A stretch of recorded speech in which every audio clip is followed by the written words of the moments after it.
In this video, I'm going to reflect on the process of creating different lessons for physical education as well as creating whole units for physical education. I will also be reflecting on the things that I've learned from observing other physical educators. Later, I'll talk about the techniques that I have seen that have been successful as well as some of the other techniques that I've personally used with my students.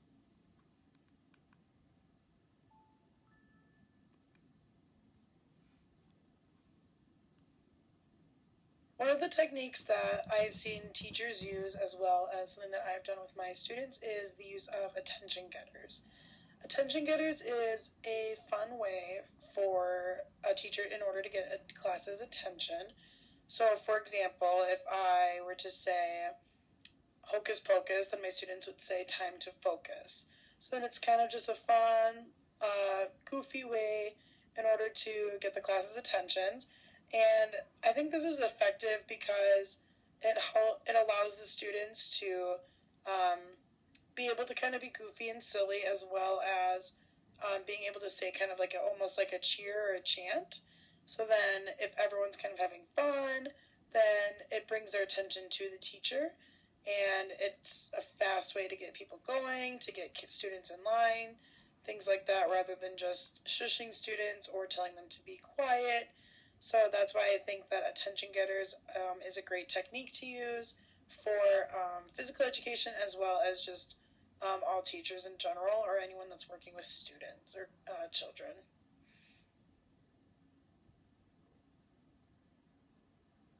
Another technique that I have observed from another teacher and I've also tried myself is, especially for physical education, is getting students moving right away.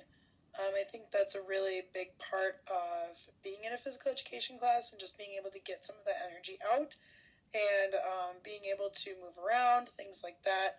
I think getting the students moving around right away instead of trying to go into a long discussion of rules and things like that, it helps the students be able to turn their brains on, get them focused, and it helps kind of get their initial energy out.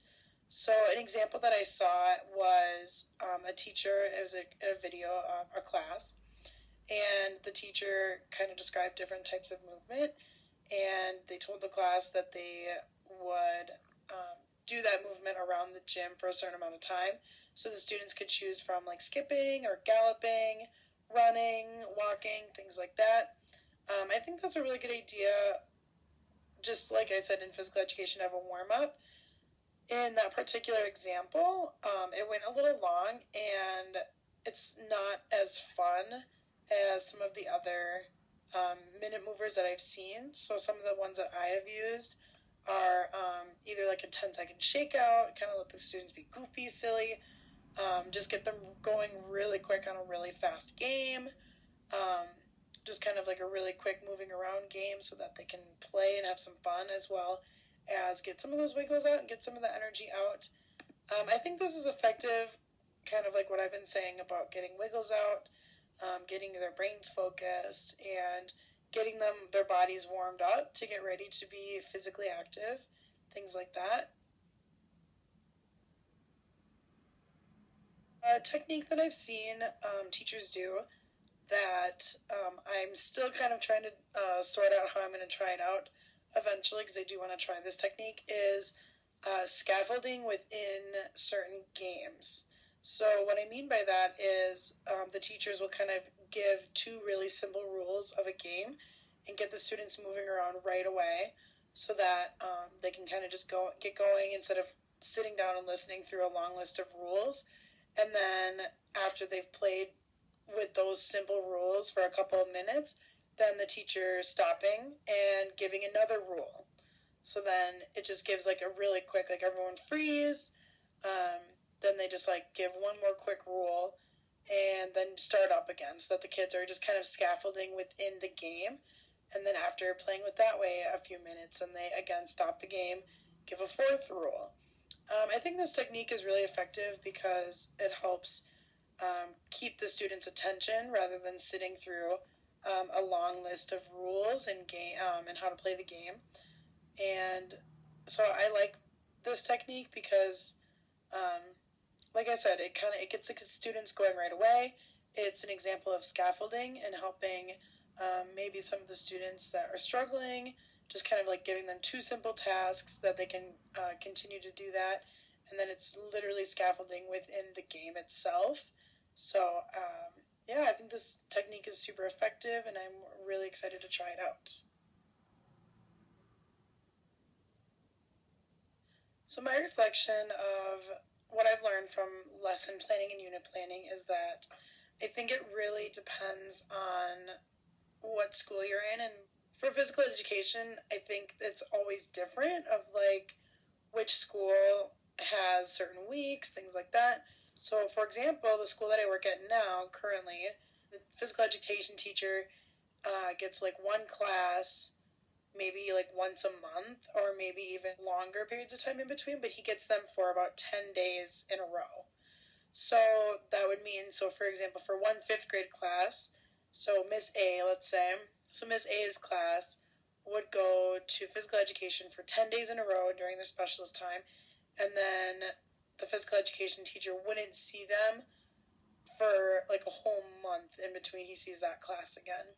So in regards to that, I think unit planning and lesson planning is really on a times constriction because you're not going to be able to see those students in a few days. You're not going to see them again for a whole nother month.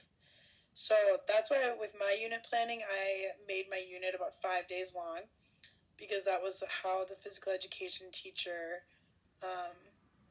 said that he usually made his lessons.